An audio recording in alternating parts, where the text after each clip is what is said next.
Hello नमस्कार दोस्तों, मैं निर्मल आप सबका स्वागत करता हूं। चलिए, हम लोग जो डिस्कस कर रहे थे वो था पार्लियामेंट। हमने लास्ट वीडियो में कुछ पार्लियामेंट के बारे में डिस्कस कर लिया था। अब इस वीडियो को हम आगे बढ़ाएंगे और हमारा आज का जो डिस्कशन वो स्टार्ट करेंगे हम किससे? लोकसभा से। बड़ा ही सुंदर टॉपिक है क्योंकि वर्तमान में सिर्फ चारों तरफ हर न्यूज चैनल पर, अखबारों पर, हर जगह क्या चल रहा है? लोकसभा। जी नहीं, लोकसभा का चुनाव। ठीक है, तो लोकसभा के बारे में हम सारी बातें जानेंगे आज की क्लास में। क्या क्या जानेंगे सर, बता दीजिए एक बार। तो हम जानेंगे उसका कंपोजिशन। हिंदी इंग्लिश वाले जरा टेंशन मत ले, ठीक है? रुकिए, वेट करिए। हाँ, क्योंकि सारा कंटेंट आपको किसमें मिलेगा?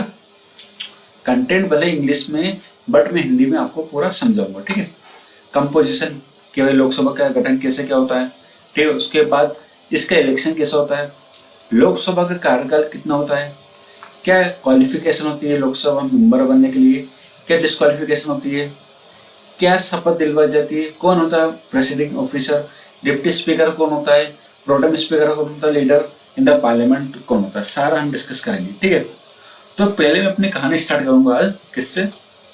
कंपोजिशन से। एक सेकंड में स्किन जाता है अपन, कौन सी स्किन? ब्लैक। चलो, अच्छी लगती है ब्लैक स्किन। चलो समझो, हम पहले स्टार्ट करेंगे किससे? कंपोजिशन। ठीक है, इससे स्टार्ट करेंगे, बड़ा मजा आएगा। मतलब स्टार्ट करने वाले संरचना। देखिए, इसमें हम क्या डिस्कस करेंगे भैया? आज की तारीख में लोकसभा के अंदर कितने मेंबर है, सब कुछ चर्चा करूंगा। देखिए, भारतीय संविधान के अनुसार लोकसभा में टोटल कितने मेंबर हो सकते हैं? 550। यदि मैं ओरिजिनल कॉन्स्टिट्यूशन की बात करूं तो उसमें टोटल मेंबर हो सकते हैं कितने? 552। अब मैंने यहाँ पर 550 लिखा, 552 लिखा, थोड़ा सा सब्र रखिए, मैं सब कुछ बता दूंगा। चलिए, अब इसने बोला क्या है, और हमारा कॉन्स्टिट्यूशन उसने बोला है कि भाई जो 530 जो मेंबर आएंगे वो कहाँ से आएंगे? राज्यों से आएंगे। कहाँ से आएंगे? स्टेट से या फिर राज्य से आएंगे। और जो बचे हुए 20 मेंबर वो कहाँ से आएंगे? यूटी से आएंगे। अभी भी सर आपने 2 मेंबर की कहानी नहीं बताई। मैंने क्या बोला? थोड़ा सा सब्र रख लो, मैं सबको बता दूंगा। अब ये जो 2 मेंबर की कहानी है, इसको ऐसे समझो, है ना? +2। पहले क्या होता था, हमारा भारतीय संविधान के अंदर एक प्रावधान था या प्रोविजन था किसका? एंग्लो इंडियन को नॉमिनेट करने का। ठीक है, एंग्लो इंडियन को नॉमिनेट करने का हमारा भारतीय संविधान में प्रावधान था, प्रोविजन था। बट हमने क्या करा अभी 2019 में? एक बहुत बड़ा बदलाव कर दिया। सर क्या बदलाव करा? हमने 104th अमेंडमेंट करा या 104th कॉन्स्टिट्यूशन अमेंडमेंट करा, संविधान संशोधन किया। उस संविधान संशोधन करके हमने ये वाला प्रोविजन क्या कर दिया? उसको डिलीट कर दिया, यानी उसको हटा दिया। अब लोकसभा के अंदर कोई भी, या हम कहेंगे कि लोकसभा के अंदर कोई भी एंग्लो इंडियन नॉमिनेट नहीं होता। समझ में आया इतना स्ट्रक्चर? इसको और समझो थोड़ा सा, तो और समझो। अब जो 550 मेंबर है, मैं कलर चेंज कर सकता हूँ, संबोधित कर सकते हैं, चलो ठीक है, छोड़ो उसको। अब यहाँ पे समझिए, जो 550 मेंबर है कितने? 550 सदस्य। इस 550 सदस्यों में से जो 530 है आज की तारीख में कहाँ से आ रहे हैं? राज्यों से आ रहे हैं। लेकिन 20 हमें पता है कि यूटी से आते हैं, उसमें से मात्र अभी 13 मेंबर आते हैं। कितने आते हैं? मात्र अभी 13 सदस्य। सब थोड़ा सा विस्तार समझ लीजिए। चलो उसको ऐसे समझो, समझो। चलो, ये 550 मेंबर है। ठीक है, आज की तारीख में लोकसभा में हमें पता है कितने मेंबर है? 543। कैसे ऐसा 543? उसका गणित समझो पहले। जो 550 मेंबर है उसमें से आज की तारीख में 530 मेंबर कहाँ से आते हैं? सर स्टेट से आते हैं। और 20 मेंबर कहाँ से आने से? यूटी से। लेकिन 20 मेंबर यूटी से नहीं आते, इसमें से मात्र कितने मेंबर आते हैं? 13। तो 530 + 13 कितना होगा? ये 543। सर ये बाकी 7 कहाँ गए? अभी बाकी 7 सीटों पर किसका अलॉटमेंट नहीं हुआ? अभी सीटों का अलॉटमेंट नहीं हुआ। ठीक है, इतनी कहानी समझ में आ गई? आई होप पूरी आपको कहानी अच्छे से समझ में आ गई होगी।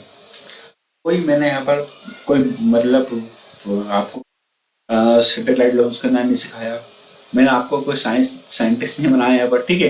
मैंने आपको सिंपल सी गणित यहाँ पर समझा दी, किसकी, लोकसभा की संरचना या फिर लोकसभा की कंपोजिशन।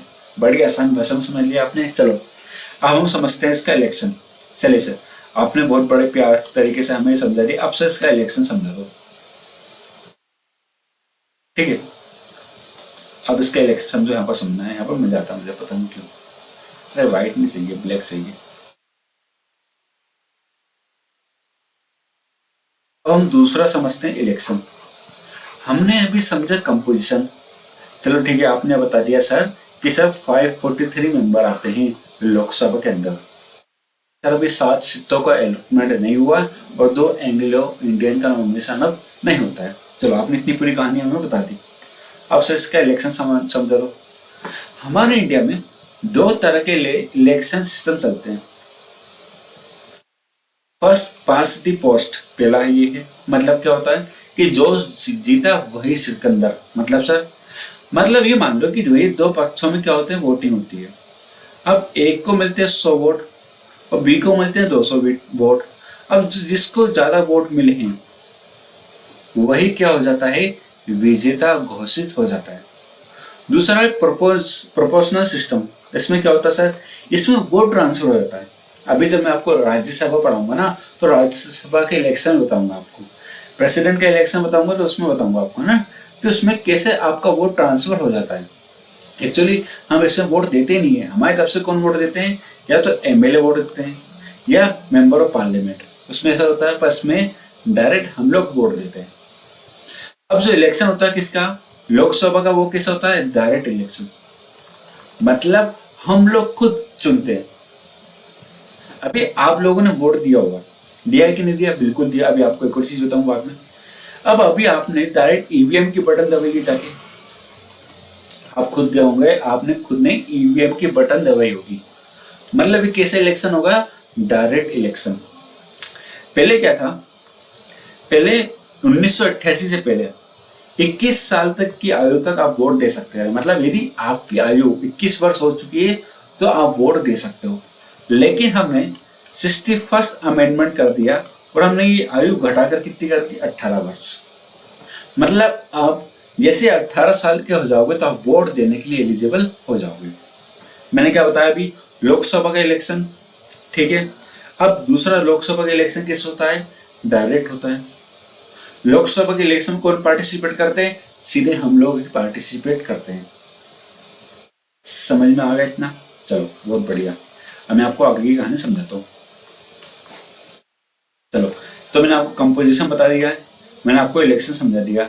अब समझते हैं ड्यूरेशन, है ना। ड्यूरेशन कार्यकाल, या हम समझते हैं टेन्योर, या इसे ड्यूरेशन समझते हैं। देखिए, जो लोकसभा का कार्यकाल होता है ना दोस्तों, वो होता है कितने वर्ष का, वो होता है पूरे 5 वर्ष का। मतलब सर, मतलब जो लोकसभा है वो एक कैसी बॉडी है, टेम्परेरी। मतलब ये किसी बॉडी अस्थायी, मतलब इसको कभी भी खत्म किया जा सकता है। सर अच्छे से समझाओ, सुनो। अभी जो वर्तमान की लोकसभा चल रही थी वो चल रही थी 2019 की। इसका जो कार्यकाल खत्म हुआ कब हुआ है, 2024 में।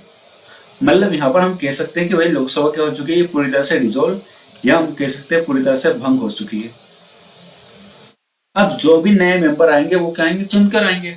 आप लोगों ने उनको वोट दिए होंगे, यदि वो जीते तो लोकसभा में आके बैठ जाएंगे, वो बैठेंगे। तो मतलब 5 साल तक की लोकसभा की लाइफ टाइम होती है, बस 5 साल ही क्या होती है, लोकसभा की लाइफ होती है। सर कुछ कंडीशन समझा लो। कैसे कंडीशन, मान लो सर अभी सरकार बन गई, आओ, लेकिन सर क्या हुआ, किसी भी पार्टी के पास सपोर्ट नहीं किया, या हम कहेंगे किसी भी पार्टी के पास बहुमत नहीं है, तो उस कंडीशन में क्या लोकसभा को डिसॉल्व किया जा सकता है क्या, मैं कहूंगा बिल्कुल हाँ। उस कंडीशन में लोकसभा को डिसॉल्व किया जा सकता है। दूसरी कंडीशन क्या है, यदि मान लीजिए भारत के अंदर नेशनल इमरजेंसी लग गई या राष्ट्रीय आपातकाल लग गया, तो फिर क्या करेंगे सर, लोकसभा को भंग कर देगा? नहीं हो सकता। सुनो, जैसे मान लो भाई 2024 चल रहा है और अभी क्या है, लोकसभा का चुनाव है। क्या होता है, इस समय इमरजेंसी लग गया हुई कुछ महीने पहले, तो क्या ऐसी कंडीशन में इलेक्शन कमीशन ऑफ इंडिया क्या करवाएगा, वोट करवाएगा क्या? नहीं। तो क्या कर देंगे, ये 1 साल के लिए क्या कर देंगे, इसका टेन्योर बढ़ा देंगे, यानी 5 से 6 साल के लिए इसके कर, 5 वर्ष का होता है, 6 साल के लिए इसका टेन्योर बढ़ा देंगे। और जैसे ही लोकसभा, जैसे इमरजेंसी हट जाती है, जैसे आपातकाल हटता है, तो तुरंत 6 महीने के अंदर अंदर क्या करवाना पड़ता है, अभी इलेक्शन या फिर चुनाव करवाना पड़ता है। तो इधर पूरा कंपोजिशन, सॉरी इधर टेन्योर या फिर कार्यकाल कितने वर्ष का होता है, 5 वर्ष का होता है। टेम्परेरी बॉडी होती है, 5 वर्ष के बाद ये डिजोल्व की जा सकती है या हो जाती है अपने आप, है ना, कोई करेगा नहीं है ना, ये अपने आप डिजोल्व हो जाती है। यदि वक्त से पहले इसको डिजोल्व करना है तो यार मंत्री परिषद किसको सलाह देंगी, राष्ट्रपति को, भैया इसको क्या कर दो, अभी बंद कर दो। आपने बहुत सारी वेब सीरीज देखी होगी, है ना, उसमें क्या करते हैं भैया, जो वहाँ के विधानसभा या फिर लोकसभा होती है उसको पहले से समय से पहले डिजोल्व कर देते हैं। ठीक है, चलो ये होगा पूरा इसका टेन्योर होगा खत्म। चलो अपन ने क्या पढ़ लिया, कंपोजिशन पढ़ लिया, इलेक्शन पढ़ लिया, ड्यूरेशन पढ़ लिया, अब समझते हैं क्वालिफिकेशन। ये होगा पूरा, है ना, समझते क्वालिफिकेशन। यदि आप चाहते हो कि सर हम आने वाले लोकसभा का चुनाव लड़े, अभी लोग आप लड़ नहीं सकते, आप कब लड़ सकते हो, 2029 में लड़ोगे। पीएससी वैसी छोड़ो, चुनाव लड़ो। यदि आपका सपना है तो आपका सपना संभव हो सकता है यदि आपने ये वाली कंडीशन फुलफिल की तो। सर कौन सी कंडीशन, पहले आप क्या होना चाहिए, भारत के नागरिक, यानी आपके पास आधार कार्ड होना चाहिए। दूसरा है, जैसे आप भाई साहब जाओगे इलेक्शन कमीशन ऑफ इंडिया के पास अपना फॉर्म डालने, नॉमिनेशन फॉर्म डालने, तो आपको शपथ दिलवाएगा और शपथ आपको लेना पड़ेगी। तीसरी चीज और महत्वपूर्ण चीज में समझता हूँ, वो 25 साल की आयु आपकी होनी चाहिए, मिनिमम वर्ष या मिनिमम एज आपकी कितनी होना चाहिए, 25 ईयर्स होना चाहिए। समझ में आया क्या, बिल्कुल आ गया होगा। या जो भी अदर क्वालिफिकेशन जो पार्लियामेंट ने पहले से डिक्लेयर करके रखी, वो सारे क्वालिफिकेशन आपके अंदर होना चाहिए। चलिए आगे समझते हैं। सर डिस्क्वालिफिकेशन क्या है, सर कोई व्यक्ति का डिस्क्वालीफाई हो सकता है क्या? सुनो कैसे, यदि उसने कोई ऑफिस ऑफ प्रॉफिट होल्ड करके बैठा है, यदि उसने ऑफिस ऑफ प्रॉफिट नहीं छोड़ा अभी तक, तो उसको अपनी सीट खाली करना पड़ सकती है, या हम कहेंगे उसको चुनाव के लिए खड़ा नहीं किया जा सकता। या फिर भैया क्या है, हमारा जो अदालत है या कोर्ट ने उसको बोल दिया भाई तुम अनसाउंड माइंड हो या पागल हो, तो फिर उस कंडीशन में उसको चुनाव लड़ने नहीं दिया जाए। या भैया क्या वो बैंकरप्ट हो चुका हो, या फिर उसने किसी और देश की सिटीजनशिप या नागरिकता धारण कर ली हो, या वो डिस्क्वालीफाई हो गया पार्लियामेंट द्वारा मेंबर बनने के बाद, ये भी हो सकता है। ठीक है, अब आजकल तो ऐसा तो नहीं भैया मंत्री करप्ट हो उसको लड़ने नहीं दिया जाएगा, या उसने कुछ क्राइम कर दिया उसको लड़ने नहीं दिया जाएगा, ऐसा कुछ नहीं होता। आजकल हमारे जमाने में, या हम कहेंगे हमारे भारत में, सब कुछ चलता है ना। चलो ठीक है, अब डिस्क्वालिफिकेशन के ऊपर यदि कोई प्रश्न आता है, उस प्रश्न के ऊपर फाइनल फैसला किसके द्वारा लिया जाता है, भारत के राष्ट्रपति के द्वारा या भारत के प्रेसिडेंट ऑफ इंडिया। समझ में आ गया, यानी भारत के राष्ट्रपति का फाइनल डिसीजन क्या होता है, उसमें फाइनल होता है, और ये सलाह लेगा किसकी, इलेक्शन कमीशन ऑफ इंडिया की। इलेक्शन कमीशन ऑफ इंडिया बोलेगी तो उस हिसाब से ये काम कर देंगे। समझ में आ गया, चलो बहुत बढ़िया।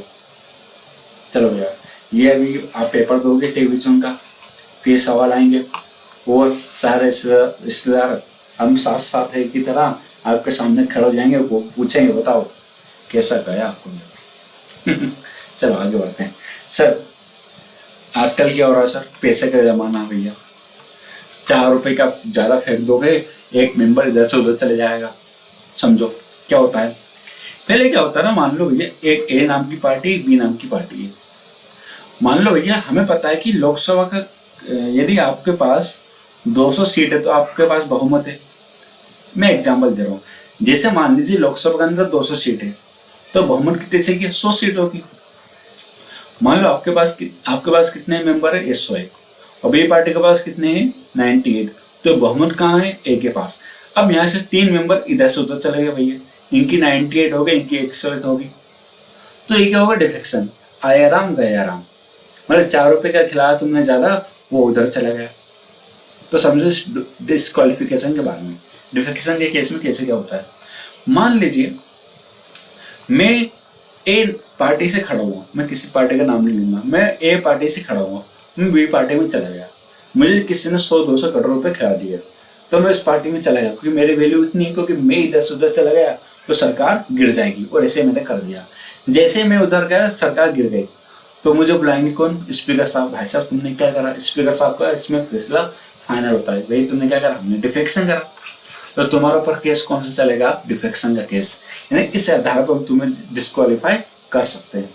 या भैया मैं जिस पार्टी से बिलोंग करता हूँ उस पार्टी के सुनते नहीं हो बिल्कुल भी, मैंने बोला कि भैया तुम्हें आज के विधेयक के ऊपर फेवर में वोटिंग करना है, मैंने भैया अगेंस्ट कर दी तो फिर क्या होगा, मुझे भगा दिया जाएगा पार्टी से ना, ये डिफेक्शन का केस चला दिया जाएगा। मैं भैया निर्दलीय लड़ा और मैंने कोई पॉलिटिकल पार्टी को ज्वाइन कर लिया, क्योंकि भैया पॉलिटिकल पार्टी की सरकार बन जाएगी, इसलिए मैंने उसको ज्वाइन कर लिया, पैसे वैसे खा लिए, लालची है ये अपन। या भैया मुझे नॉमिनेट किया गया था, तो ये वाला प्रोविजन हटा देने से कोई मतलब भी नहीं इसका, तो और मैंने 6 महीने के बाद किसी पार्टी को ज्वाइन कर लिया, तो फिर भी मुझे हटाया जा सकता है या फिर मुझे डिस्क्वालीफाई कर देंगे।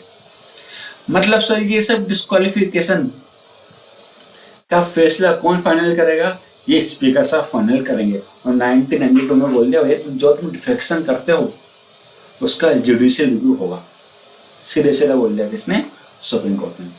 सर क्या सीट भी खाली हो सकती है क्या, बिल्कुल हो सकती है, आजकल पता ही है भैया 2-3 सीटों पर चुनाव लड़ते हैं, एक हार जाते हैं दूसरी पे पटक जाते हैं, समझो कैसे क्या होता है।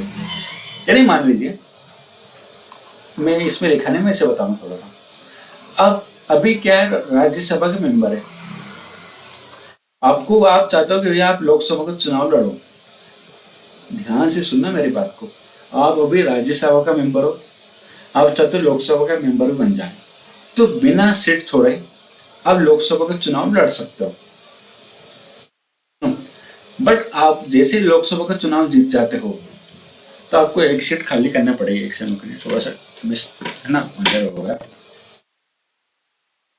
टेक्निकल इशू रहता है ना। मैं क्या कह रहा हूँ, अब उस सीट को, पहले वाली सीट को कंटिन्यू कर सकते हो, लोकसभा की सीट चुनाव लड़ सकते हो, लेकिन लोकसभा का चुनाव भी जीत जाता हो तो आपको 10 डेज दिए जाएंगे कि आप कोई सी भी एक सीट खाली कर दो, या तो राज्यसभा की या तो लोकसभा की। यदि आप ऐसा नहीं करते हो तो फिर राज्यसभा की सीट अपने आप खाली हो जाएगी। तो लोकसभा से सरकारें चलती है तो भैया उसको छोड़ेंगे नहीं। दूसरा क्या है, यदि आप सिटिंग मेंबर एक हाउस के, तो दूसरा हाउस के रिलेट हो जाए तो वही वाली बात की पहली वाली आपकी सीट खाली हो जाएगी।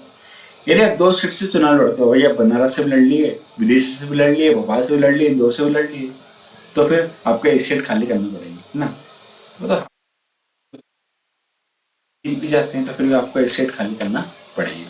चलो क्या वही 60 दिनों तक बिना बताए गोवा वो में चला गए तो आपकी सीट खाली है ना, या आपने बिना शपथ लिए लोकसभा में चले गए, सीट खाली नहीं होती, उस कंडीशन में आपको सारे प्रिविलेज छीन लिए जाते हैं, आपको कोई इम्यूनिटीज प्राप्त नहीं होती। अच्छा सर शपथ कौन दिलवाता है, तो प्रोटेम स्पीकर। प्रोटेम स्पीकर के क्या दिलवाता है, इनको शपथ दिलवाता है। ये प्रोटेम स्पीकर कौन चुनता है, भारत का राष्ट्रपति, ठीक है, वो भी एक दिन के लिए, जब तक कोई स्पीकर चुन लिया नहीं जाता है, जब तक प्रोटेम स्पीकर काम करता है। जब अब समझना है स्पीकर ऑफ लोकसभा, ठीक है, तो ये हम डिस्कस करेंगे अगले वीडियो में।